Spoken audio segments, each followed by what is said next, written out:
Welcome to this episode of the weekly News Roundup. The first story we have for you is about an amazing sight that was seen all over the world. The sighting of a blood moon, which is a total lunar eclipse of the moon. A total lunar eclipse can be viewed from anywhere on the night side of the earth, unlike solar eclipses, which have a much smaller viewing area. Although the best viewing places were the areas in the Western Hemisphere, like countries in the North and South America, it was also viewed in other areas like New Zealand. During a total lunar eclipse, the earth passes between the sun and the moon, casting a shadow on the moon. However, some sunlight still reaches the moon, and the earth's atmosphere refracts or bends the sunlight, allowing longer wavelengths or red hues to reach the moon, giving it a reddish appearance. While the total lunar eclipse was visible in several parts of the world, in India, only the northeastern states were able to see some parts of it. The totality period of the eclipse was visible in Itanagar, Guwahati, Siliguri, Kolkata and Bhubaneswar. We bring you this report. There are three primary types of such eclipses. The first is a total lunar eclipse, when the moon is completely in the earth's shadow and takes on a reddish hue, which is also called a blood moon. The second is a partial lunar eclipse, which happens when the earth's shadow covers a fraction of the full moon. The shadow expands and then recedes, but never reaches the totality phase. The third is a penumbral lunar eclipse, which is a subtle phenomenon where the moon passes through the earth's outer shadow, known as the penumbra. The moon appears dimmer than usual. During a total lunar eclipse, the moon turns red or orange. The only sunlight that reaches the moon has to first pass through the Earth's atmosphere. There, the sunlight bumps into dust particles, water droplets, and atmospheric gases. A phenomenon known as Rayleigh scattering comes into play. Colors of the sunlight that are associated with longer wavelengths scatter less and are able to make it around the Earth to reach the moon, while shorter wavelength colors scatter everywhere else and never make it to the moon. The colors in sunlight, as anyone who has seen a rainbow or observed a prism knows, ranges from violet, which is the shortest wavelength, to red, the longest wavelength. The red light that makes it to the eclipsed moon reflects off its surface, giving the Earth's only natural satellite that deep red color. On the night between March 13th and 14th, the first total lunar eclipse since 2022 occurred, with North and South America getting the best views since they were in the Western Hemisphere. The moon slowly dimmed as it entered the umbra, Earth's central shadow in space, becoming a stunning copper-red orb in the night sky. The best total lunar eclipse visible in North America until 2029, those in the eastern half of the American continent were able to follow the eclipse mostly after midnight, while those in the western half had a more convenient view in the prime time hours of the evening. Observers in Western Europe saw the moon slip into Earth's shadow just before moonset, while those in New Zealand witnessed the moon rising already eclipsed. During the eclipse, the moon travelled through the northern half of the Earth's shadow. The moon glowed red during totality due to sunlight refracting through the Earth's atmosphere. The phenomenon, often called a blood moon, occurs because Earth's atmosphere scatters shorter wavelength blue and green light while allowing red and orange hues to pass through and illuminate the moon. A total lunar eclipse happens when the Earth is directly between the Sun and a full moon, casting a shadow onto the lunar surface. During totality, the only sunlight reaching the moon comes through the Earth's atmosphere, which refracts and filters it, scattering blue and green wavelengths and allowing only reddish light to illuminate the moon.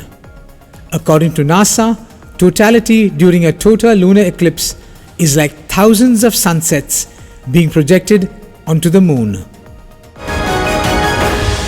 The next story we have is of great hope and relief for two US astronauts, Butch Wilmore and Sunita Williams, who went for a one-week trip to the International Space Station or the ISS in June 2024, more than 8 months ago, as test pilots for Boeing's new Starliner capsule.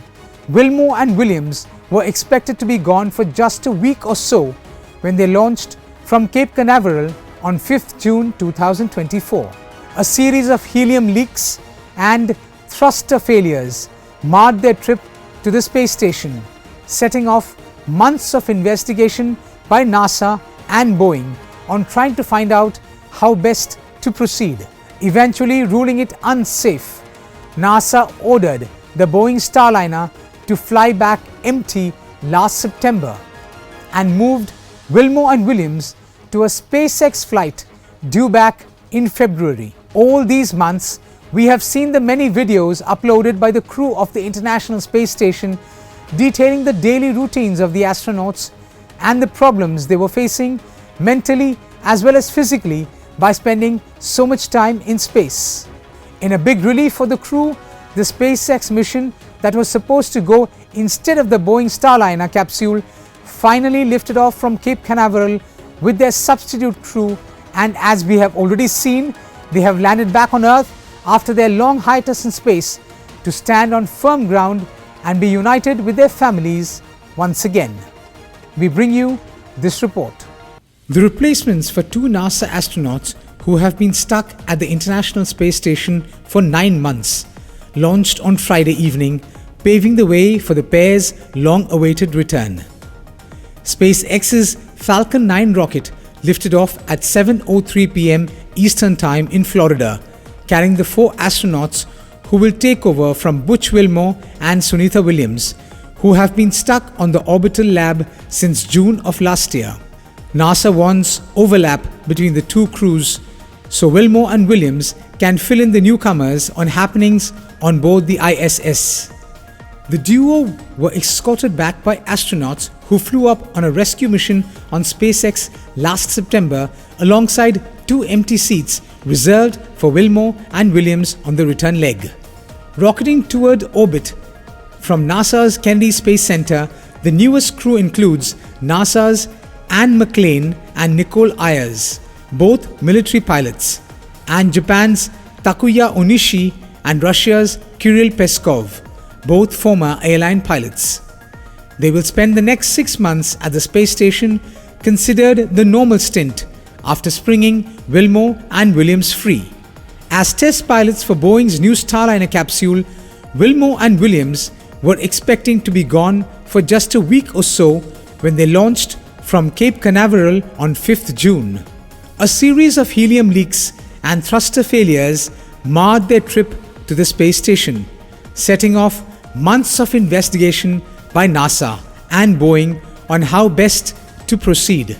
Eventually ruling it unsafe, NASA ordered Starliner to fly back empty last September and moved Wilmore and Williams to a SpaceX flight due back in February. Their return was further delayed when SpaceX's brand new capsule needed extensive battery repairs before launching their replacements. To save a few weeks, SpaceX switched to a used capsule, moving up Wilmore and Williams' homecoming to mid-March. Already capturing the world's attention, their unexpectedly long mission took a political twist when Donald Trump and SpaceX's Elon Musk vowed earlier this year to accelerate the astronauts' return and blamed the former administration for stalling it.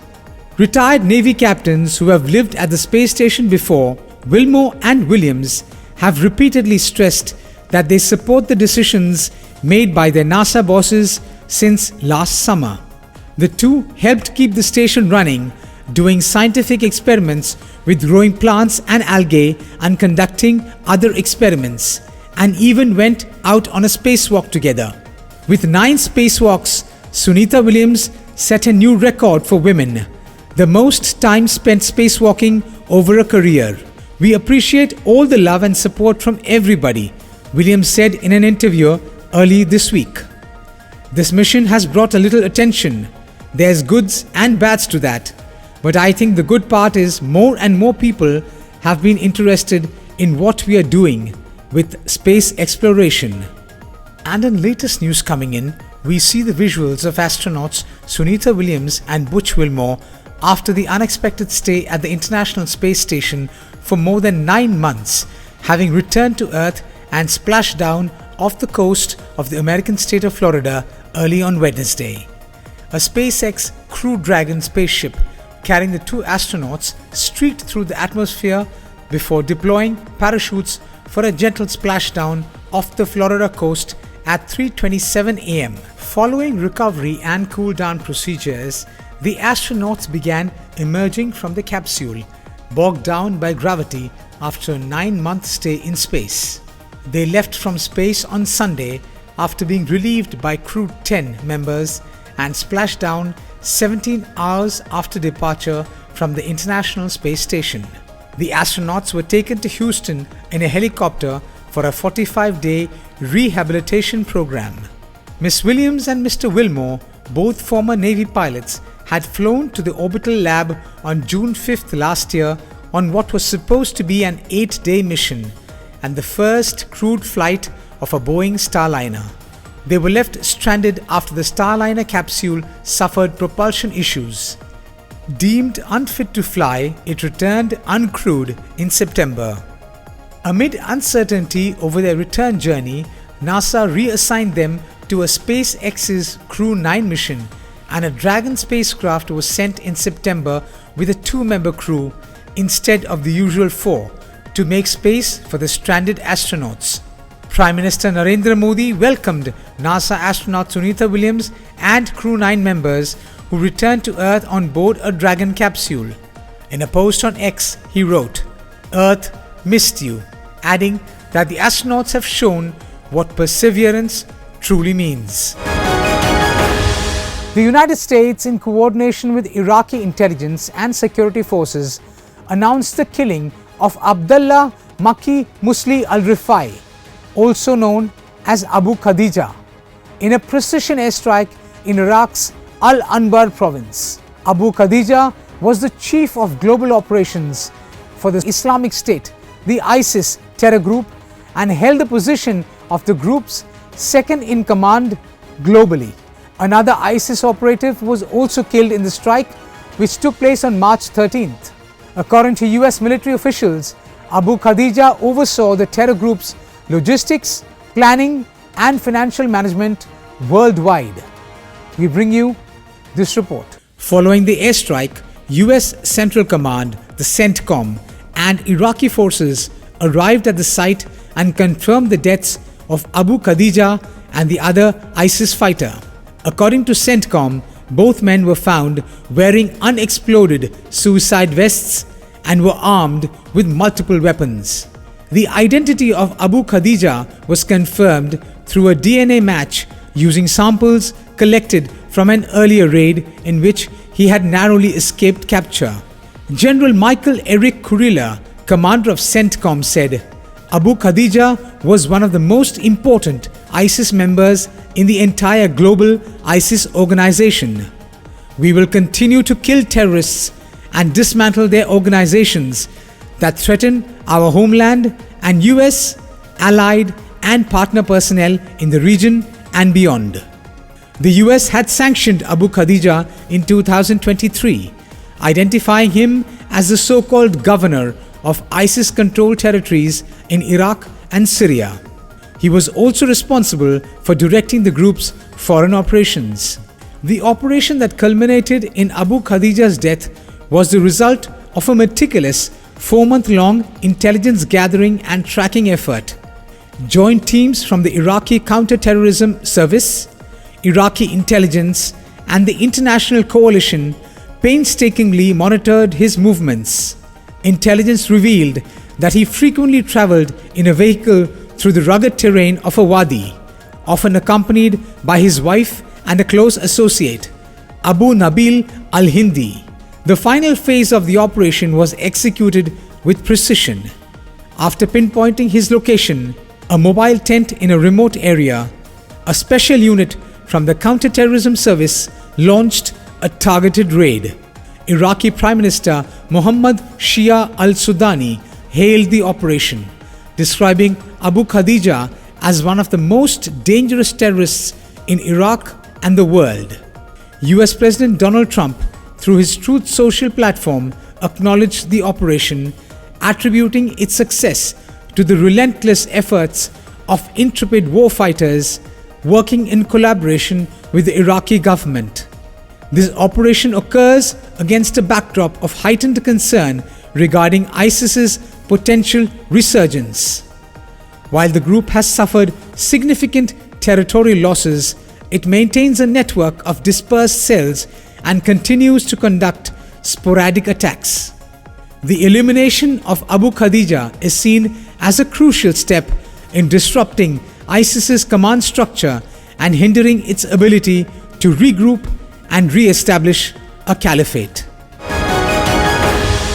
Millions of Americans across the United States are on alert for a severe weather outbreak as violent, long-track tornadoes with damaging winds of more than 130 km per hour speed and large hail are expected across the Midwest and south of the country, with the cross-country storm moving east. The same storm system delivered raging winds to the Plains states earlier, leading to wildfires and severe dust storms that left more than a dozen people dead in Kansas, Texas, and Oklahoma. At least 40 people in 7 states have died amid the severe weather outbreak, officials said.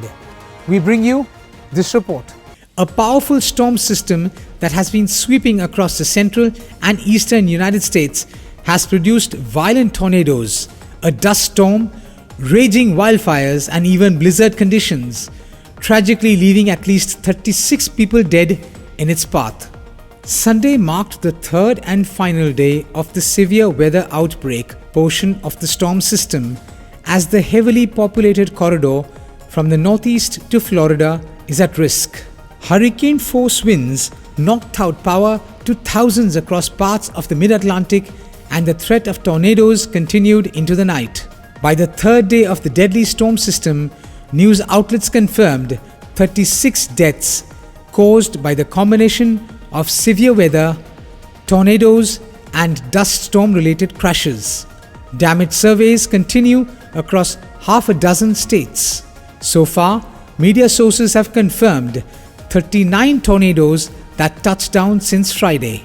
Most of the destruction was found in southeastern Missouri, where officials confirmed at least a dozen deaths from severe weather and tornadoes. Communities across the southern plains were also impacted by a deadly dust storm as the system was working its way across the central US. A combination of damaging winds, dust storms, and brush fires created chaos across the region, destroying hundreds of homes and causing vehicle pileups. One of the deadliest crashes was reported along Interstate 70 near the Kansas-Colorado state line, where a dust storm, which is believed to have dropped visibility to nearly zero, is being eyed as a contributor to the fatal crash. Troopers said at least 71 vehicles were involved in the incident, and at least 8 people were killed as a result. It took first responders nearly a day to clear the mangled wreckage from the road and reopen travel lanes. To the south, in Texas and Oklahoma, a similar situation unfolded. 4 people were killed and multiple people were injured in crashes across Oklahoma and Texas as a powerful dust storm fueled by 140 km per hour wind gusts dropped visibility to nearly zero along highways and interstates. Cleanup and recovery operations are underway across the central and eastern US in the wake of the powerful storm system that swept across the nation, producing violent tornadoes, a dust storm, and blizzard conditions. The multi-day severe weather outbreak began to unfold on Friday and lasted through the weekend, pounding communities with thunderstorms that packed hurricane-force wind gusts, torrential rain and lightning that knocked out power to tens of thousands of utility customers. The next news we have for you is a story of tremendous courage and survival in the face of impossible odds. When Yuval Raphael takes the Eurovision stage in Basel, Switzerland, the world will see a young Israeli woman standing tall, singing for her country. But as the music swells and her voice fills the arena, every listener should remember exactly where she was on October 7th, trapped inside a tiny roadside bomb shelter, buried under the bodies of her murdered friends, pretending to be dead as Hamas terrorists stormed in, sprayed bullets and threw grenades at the dozens of festival goers hiding inside. For 7 hours, she lay motionless, covered in blood, some of it hers, most of it not. Before being finally rescued, we bring you this report. Now, almost a year and a half later, she will sing on one of the world's biggest stages as a contestant and as a survivor. Yuval Raphael from Ra'anana was one of thousands of Israelis who arrived at the Nova Music Festival near Reim, close to the Gaza border, on the night of October 6th.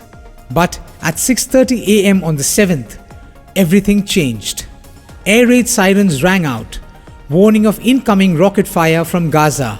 Raphael and her 4 friends rushed to their car, hoping to escape. But as traffic built up, gunfire erupted. Terrorists armed with automatic weapons were storming the festival. Yuval later said, "We saw people screaming, running toward us. Someone yelled, 'They're shooting, they're killing everyone.' With nowhere to go, she and her friends spotted a roadside bomb shelter and ran inside. At least 40 people were crammed into the small concrete structure, hoping to be safe from both rockets and bullets. But Hamas fighters found them within minutes. The terrorists fired blindly into the shelter, aiming at anything that moved. The walls were filled with gunshots. Bodies collapsed on top of one another. The wounded screamed. In the middle of the horror, Yuval's father, Zvika Raphael, called her phone. Their conversation, later reported by News 13, became one of the defining recordings of the massacre. אני שולח, מתים? אבא, בבקשה, תשלח משטרה לפה, נכון. אני שולח עכשיו, ממי, תהי רגועה, תשארי איתי על הקו, אל תנתקי ממני את הקו, טוב? תהי בשקט. תהי בשקט, ממי, תהי מחוצה, יובלי, בת שלי. יובלי, לנשום עמוק, להתחבא, להיות פני מתה, פצועים בחוץ, תסבירי לי את המצב. יש מתים עליי. רגע, ויש שם מחבלים עדיין? מסתובבים, אבא, תשלחו ניידות. תהי מתה, יובלי, תהי מתה, תנתקי את הטלפון ממני, תהי מתה. Yuval obeyed. She lay still for hours, pinned under corpses, soaked in blood. The terrorists returned multiple times, shooting anyone who moved, throwing grenades inside the shelter. She said, "I could feel the heat of the explosions. I could feel my body being crushed under the weight of the dead. I kept repeating to myself, 'Don't breathe, don't move, stay dead.'" For 7 hours, Yuval Raphael waited, silent, paralyzed, barely alive. At 2 p.m., Israeli security forces finally reached the shelter. In the months after October 7th, Yuval struggled with post-traumatic stress disorder, PTSD, and survivor's guilt. She vowed not to let the trauma define her. "I decided I wasn't going to live my life with PTSD. I wanted to turn my pain into something meaningful," she said. She became an advocate for survivors of the Nova massacre, traveling to Europe and the US to share her story. People need to know what happened. They need to hear it from someone who was there. At the same time, she continued pursuing her dream of music. In January 2025, she won the Next Star for Eurovision, Israel's national selection contest, earning the right to represent Israel in Basel.